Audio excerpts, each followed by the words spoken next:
Hi, I'm Rob Sabin. And I'm Steve Guttenberg. And this is Pixels and Bits.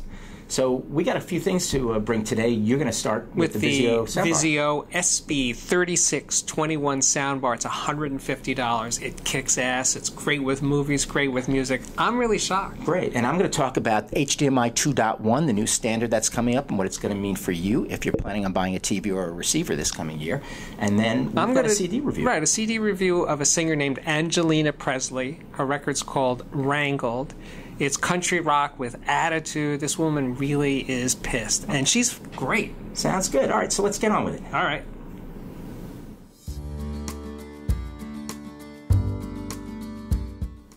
So, Steve, you have been listening, you said, to this Vizio. A soundbar at home.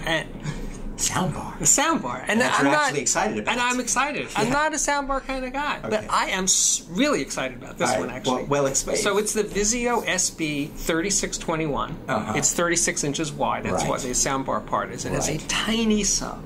And when I started looking at this thing to write about it, I was like, And we should point out it's a 2.1 channel. It's a 2.1 system. It's not a big, It's $150 with free shipping if you buy it direct from Vizio. That's pretty inexpensive. It's really inexpensive. And I started playing with it. You don't use the word cheap.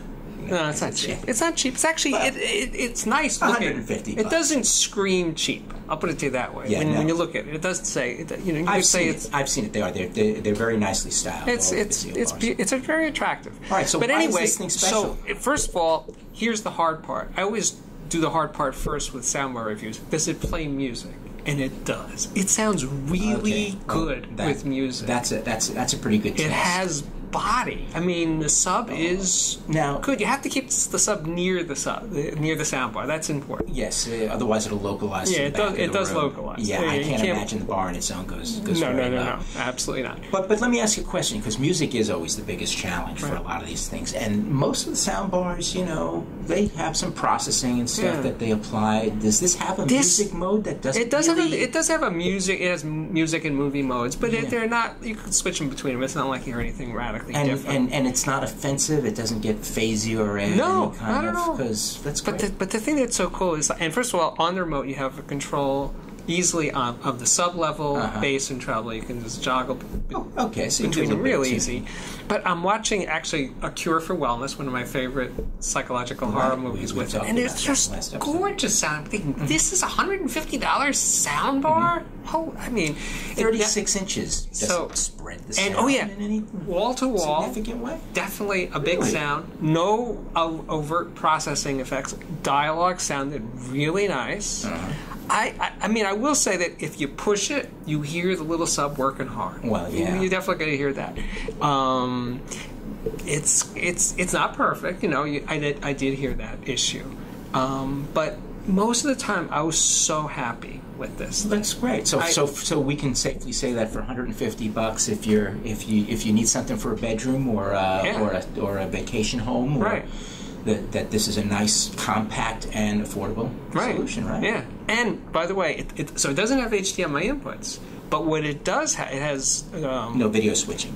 There's no video switching, but it has optical and coax inputs. I was surprised to see that, and it has Dolby and DTS processing, which is not true for every soundbar. I've seen many much more expensive ones that don't. DTS in particular. So it actually is using Bitstream. That's great. So good recommendation. I love it. Thumbs up. It's really good. The Vizio 36-incher. Yeah. All right.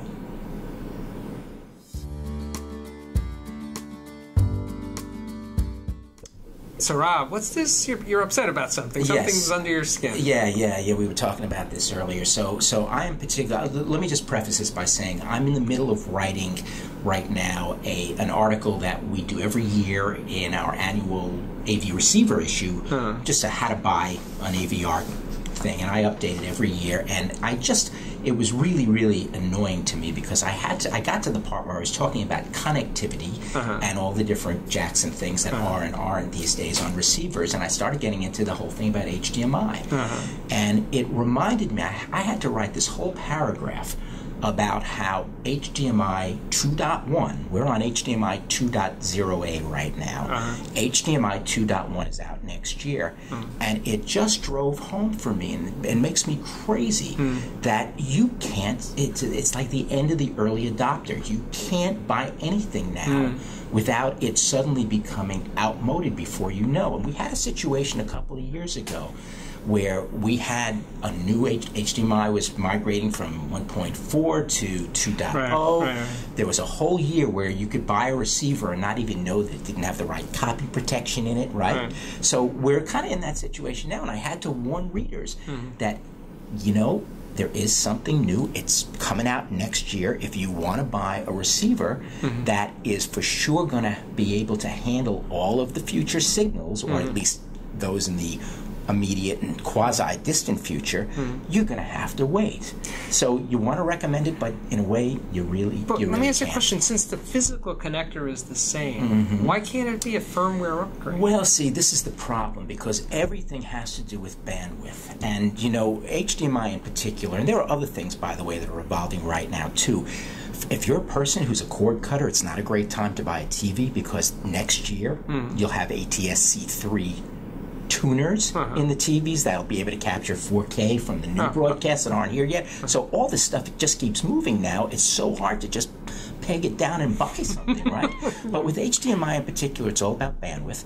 And what's happening is they're going from a maximum bandwidth of 18 gigabits per second bitstream rate to 48 gigabits per second. Same connector, but when you open up the pipeline like that, all kinds of new features happening. You have the ability through that new pipeline to go from where right now we're at 4K 60 hertz, 4K resolution, 60 hertz frame rate. You're going to be able to go up to 4K 120 hertz with the new pipeline. You're also going to be able to go to 8K 60 hertz. Do we have anything that'll do that? No. Will we someday?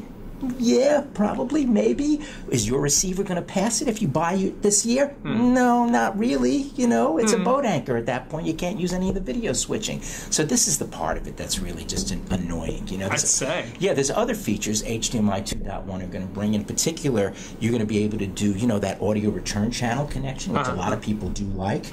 You know, you're going to be able to basically take Atmos enabled soundtracks off of the streaming platform and the TV and bring it straight in through ARC once they get to this new connection. But I wanted to make sure we talked about it because I want people to understand that both the TVs and the new receivers, it's going to take till next year to get the latest connection on it. So irrespective, well, the first in 2019 there'll be another one. Exactly. It's as someone once said to me, it keeps moving. As someone once said to me early on with HDMI, it's an evolving standard. Well, and I said, well, that evolving standard isn't a standard. Yeah, that's like a great way to put it. Yeah, I think that's where we end. I think so. On that note, we'll move on. Okay.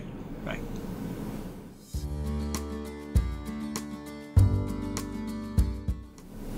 Okay, Steve, so we've got a piece of software here, a CD. Software. It's a CD. It's software. It's a CD. All right, so anyway, I wanted... It's got music on it. You're going to tell us about this. Yeah, so this lady, Angeleena Presley, we'll show that and her record's called Wrangled. And I got to say, this woman has attitude. Now, the cover's kind of scary, I admit. But the thing is... Yeah, the back is also, I think, yeah. There's a but little, the music, she has attitude. She's pissed.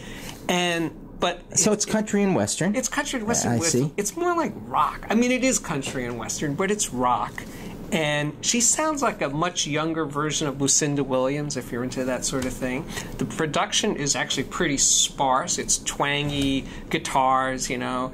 He left me and I'm pissed off kind of songs, kind of thing. And she's just great. She was part of a band called the Pistol Annies, an all-female country rock band. And I think that band still exists, but this is her solo record.